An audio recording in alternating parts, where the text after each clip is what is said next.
आज मैं फिर से लेके आऊँ आपके लिए बहुत ही ज़्यादा प्रेरणादायक। तो चलिए बिना वक्त गवाए कहानी को शुरू करते हैं। शीर्षक का नाम है जिसकी लाठी उसकी भैंस। तो कहानी कुछ यूँ है कि एक ब्राह्मण को कहीं से यजमानी में एक भैंस मिली। उसे लेकर वह घर की ओर रवाना हुआ। सुनसान रास्ते में वह पैदल ही चला जा रहा था। बीच रास्ते में उसे एक चोर मिला। उसके हाथ में मोटा डंडा था और शरीर से भी वो अच्छा तगड़ा था। उसके ब्राह्मण को देखते ही कहा, क्यों ब्राह्मण देवता, खूब दक्षिणा मिली लगती है, पर यह भैंस तो मेरे साथ जाएगी। ब्राह्मण ने झट कहा, क्यों भाई?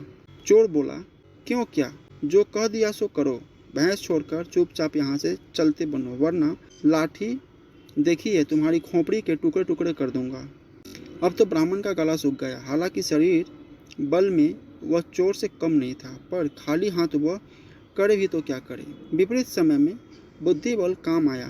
ब्राह्मण बोला, ठीक है भाई, भैंस भले ही ले लो, पर ब्राह्मण की चीज़ यूँ छीन लेने से तुम्हें पाप लगेगा। बदले में कुछ देकर भैंस लेते तो पाप से बच जाते।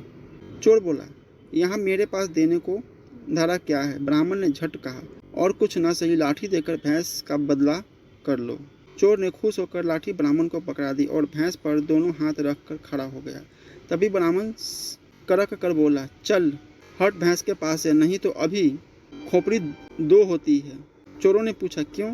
ब्राह्मण बोला, क्यों क्या, जिसकी लाठी उसकी भैंस। चोर को अपनी बेवकूफ़ी समझ आ गई और उसने वहाँ से भागने में भी भलाई समझी। किसी ने सच ही कहा है कि जिसमें अक्ल है उसमें ताकत है।